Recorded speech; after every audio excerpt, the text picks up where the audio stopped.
Let there be football. Welcome to Move the Chains. I'm Jonathan Bam Rivers. My call sheet today is very diverse, and I'm intrigued by it. I just think there's a lot of energy in the conversation here today, but that's usually the norm here on Move the Chains. My bowling point, it's self-explanatory. I'm a very passionate person, but there are things that make me angry. And honestly, I let my anger, and I call it as passion, so I'll just tell you the truth there. But there are things that are happening in the NFL that really have my blood boiling, and I'm going to get to that. And then, of course, the Chain Gang Chatter, man, I've got questions from social media that I scour and look for just to answer the questions that people have throughout the country when it comes to the NFL this week. And in my nonsense narrative, we keep trying to put teams, we keep trying to put people in different categories, and we're not looking at the reality of the situation. Now, there can be reasons for the reality, but the reality is what it is. And that's my nonsense narrative today when it comes to records and people being better or worse than their records. And last but not least, consistency is rare, which is why I don't understand why people hate it so much. All that and more right here on Move the Chains. But you know how we do it. Let's kick it off with the opening toss.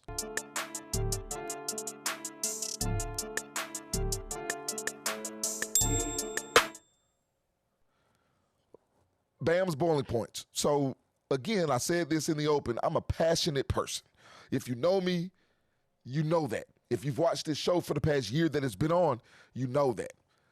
And I get angry at times, and I think it's a healthy anger, and I sometimes couch my anger by calling it passion.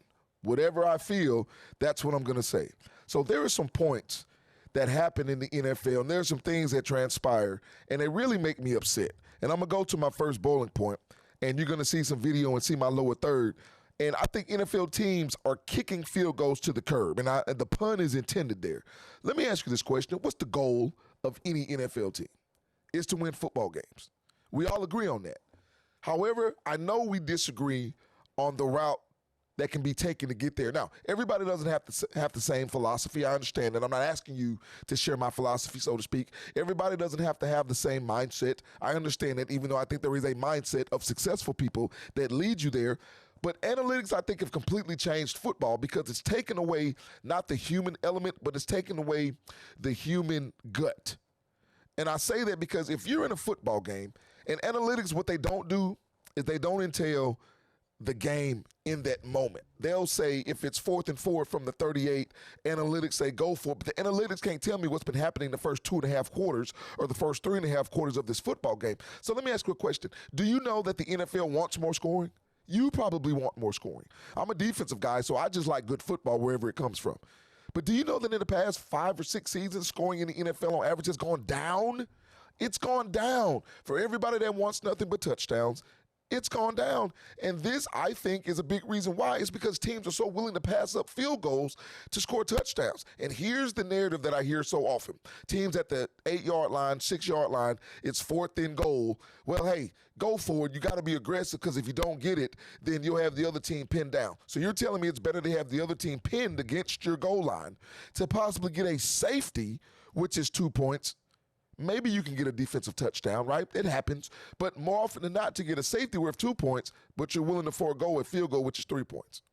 How often have you seen teams forego field goals and then come back to bite them, especially when the team is up 7 to 10 points? Extend the lead and move on.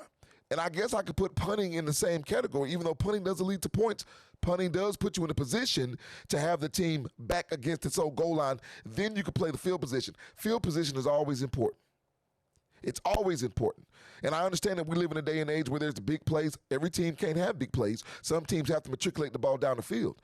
All I'm saying is stop leaving points on the board. Are field goals guaranteed? No. Can people miss field goals? Yes. Can they be blocked? Yes. We're actually in a season where more field goals have been blocked than I've seen in the past decade, I feel like. But it still doesn't warrant passing up the points. Take the opportunity to extend the lead and score more points than your opponent because that's the name of the game. My second bowling point is the development of quarterbacks in the NFL. And I think when I say this, the development, it's not just from an X's and O's standpoint. I look at the development of the quarterback, and I also coincide that with the development of a football team. Who generally gets the first pick, the second pick, the third pick? The teams that were the worst, the second worst, and the third worst. That's the way the draft is set up. So this is what I don't understand. I don't understand how you can have so many quarterbacks that were quote unquote cast off earlier on in their careers and now they're playing good football. No, I can't understand it. For the same reason I can understand there are quarterbacks who can never find themselves to be good quarterbacks.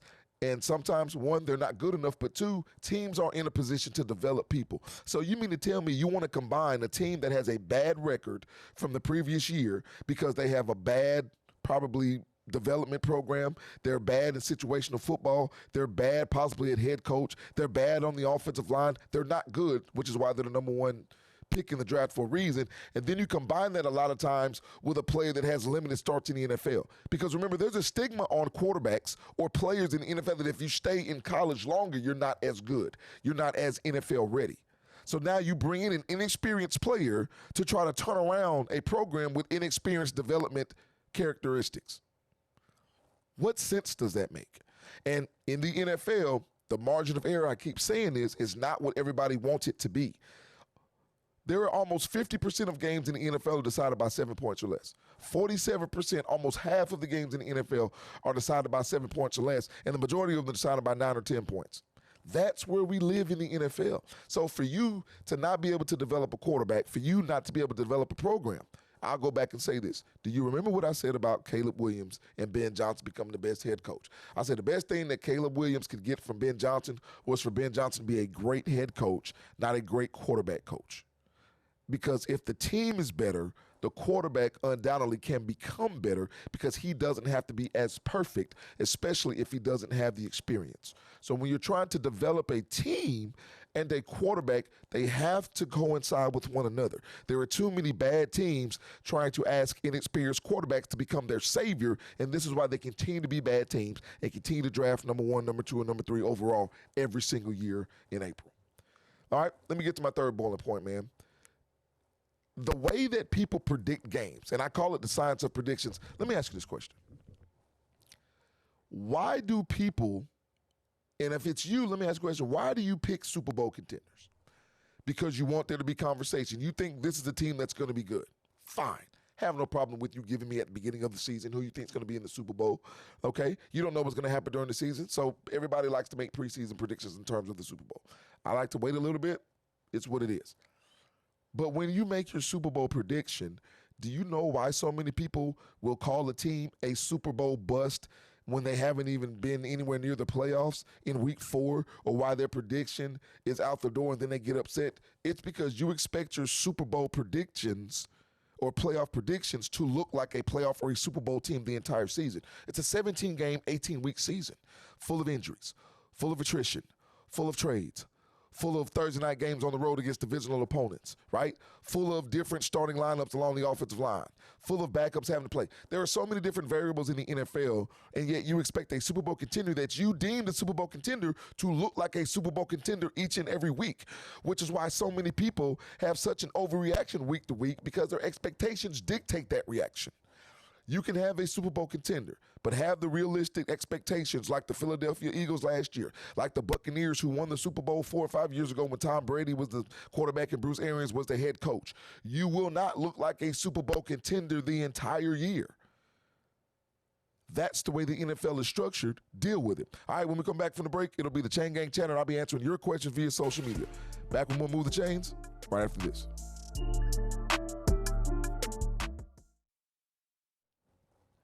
And welcome back to Move the Chains. Before I get to answering your questions via social media during my Chain Gang Chatter segment, I want to take this opportunity, as always, to thank my Lord and Savior Jesus Christ for hosting Move the Chains. Secondly, I want to make sure I thank you, the fans, whether you watch on the Sports Leader, Fox 4, YouTube, Facebook, TikTok, whatever. I appreciate you, especially people who come up to me and tell me how much they enjoy the show. The best production crew in the business, I don't even have to talk about them, but I always will because the show does not run without them. Sincerely, I appreciate my production crew. They are phenomenal. Last but not least, you see the QR code at the bottom. If you're hurting either financially, physically, mentally, or spiritually, click on that QR code and see how the protection plan can actually help you move forward in life. All right, having said all that, you know what time it is. It's time for the Chain Gang Chatter.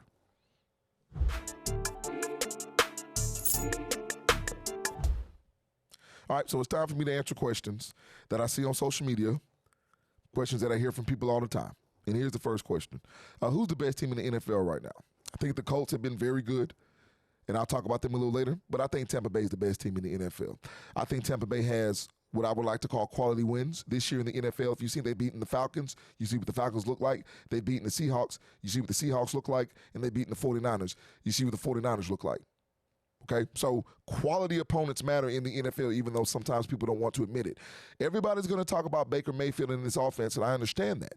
They're depleted on the offensive side of the football, and they still get the job done. I'm simply telling you that not enough people look at Todd Bowles, and this just kind of reiterates how bad organizations are, because when he was a head coach with the Jets, he looked as if he didn't know what he was doing. We obviously know that wasn't the case. And I think some of that may have been a maturation process for Todd Bowles, but he's also one of the best defensive minds in football. He was a defensive coordinator when Tampa Bay won the Super Bowl when Bruce Arians was the head coach, and the transition has been nothing but smooth from Brady to Baker and from Arians to Bowles. And not only that, the way that he can pressure people defensively and make it look different every single time shows that he is a savant when it comes to scheme. Tampa Bay can run the football even with the depleted weapons on the outside. They can throw the football. They're one of the best teams against the run. And even though I think their secondary can sometimes be had, Todd Bowles finds ways to mask that because he's so good in the zone blitz game. Tampa Bay is the best team in the NFL right now. Having said that, I do think they lose to Detroit on Monday night. But they're the best team in the NFL in my estimation right now. All right, who do we have next? What team has shown the most progression in 2024? You may think that I'm just trying to die on the hill for this team, but the Atlanta Falcons have shown me a plan, and then they've showed me how to execute their plan. Look at what the Falcons have done. So look at the draft picks that they've had the past, let's say, 6-7 years. They drafted Kyle Pitts, they drafted Jake Young, and they drafted Bijan Robinson.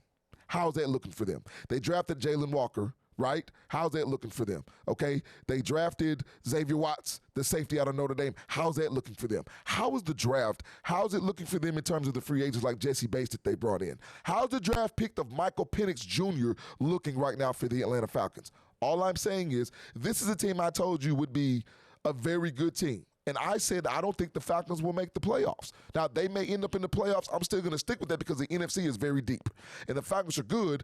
I just think they may be a year away from being a playoff team. But if they are a playoff team, I'd be happy to be wrong because I was right about Penix Jr., and I'm glad they haven't traded Kirk Cousins. And this team under Terry Fontenot and Raheem Morris have a plan, and they are executing the plan, which is why even though I know what New England's doing, I'm not telling you they're not great. I think the Falcons have shown me the most progression from 2024 until this point in the NFL season. All right, what's my last question? Do you believe in the hot seat narrative? I believe coaches can lose their jobs. We've seen Brian Callahan do it. I don't necessarily believe in the hot seat talk the way people use it. And what I mean by that is if you have, for example, people are telling me, Jonathan Gannon may be on the hot seat. Now, if you're telling me he might lose his job because he physically assaulted a player, I get it. That's detrimental to the team. But when you have first and second year head coaches on teams that have not been Super Bowl contenders or even playoff contenders, what do you expect from coaches? What do you expect from Aaron Glenn right now? You expect for them to build something, right? Mike McDaniel's another story, okay? So the term hot seat, I get why people say it. I just think teams need to look at reasons why they let go of a head coach. Is your locker room in shambles? Do you not see light at the end of the tunnel? Or is there a developmental issue, which is also speaking to the GM? So I understand why the hot seat narrative exists. I just don't use it the way a lot of people use it. Hey, when we come back from the break, you are not what your record says you are. You absolutely are. Back with my favorite segment of the show right after this.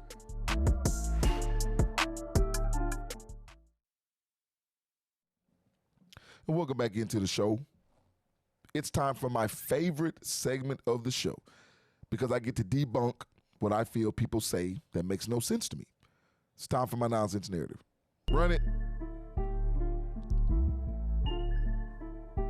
So the next man up mentality does mean something because you can't quit.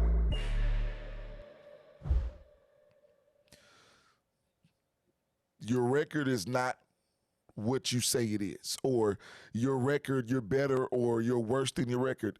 No, you're not. You're what your record says you are. And I think there are a lot of times I say things and I really can't remember sometimes, hey, did I say it on the show or do I just say it in conversations that I have? Because I have so many conversations about this with people. I wanted to make sure I put it on the show. And if I've said it on the show before, it needs to be reiterated. I want you to give me this graphic, guys, because I have a graphic up and my production team's going to put it up. Thank you so much, Ernest, Josiah, Derek.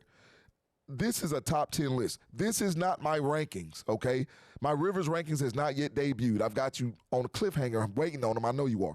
These are just the top 10 teams in terms of their record.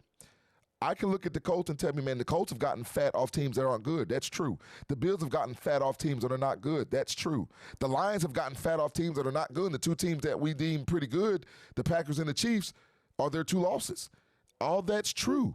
All I'm telling you is that's why the record is what it is. Because if you're playing teams that are not good and you're beating them, then you're doing what you're supposed to be doing. So I will not dismiss nor berate a team for having the record that they have. Now, if you want to ask me, hey, is this the ceiling of this team? Then we can have a conversation. Do you think this floor of this team supports their record, and will they get worse as their schedule gets tougher in that season? Then we can have that conversation. But stop telling me a team is worse or better than their record, because they're not. And there may be a multitude of reasons why a team is 5-1 right now because they played a weak schedule. Great. And if they're 5-4 in 3 weeks because they played a tougher schedule, then it is what it is. Yesterday's price is not today's price, and then yesterday's reality is not today's reality. Don't get it twisted. You are what your record says you are, and I'm going to shout it to the mountaintops until somebody listens to me. Matter of fact, until everybody listens to me. All right, when we come back from the break, it'll be the final drive, and I'm going to tell you what's rare that people really hate in the NFL, and it makes no sense to me. Back with the final segment of Move the Chains right after this.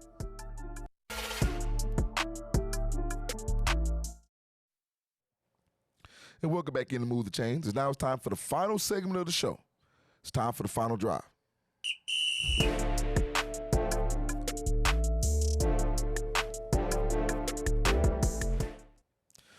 Patrick Mahomes is rare. Mike Tomlin is rare. The Buffalo Bills for the last 8 years are rare. Good coaches, good players, good teams are rare. You know why? Because they're consistent. And consistency is rare in a league that is overwhelmingly inconsistent with players. Fred Warner is rare, with coaches, with team success. And I don't understand why people don't appreciate how consistent teams are, because extraordinary people and extraordinary teams are not extraordinary because of any other reason than they're consistently consistent. All right, hey, don't forget, you can not only catch Move the Chains right here on the Sports Leader WXTX Fox 54, you can also catch us on YouTube.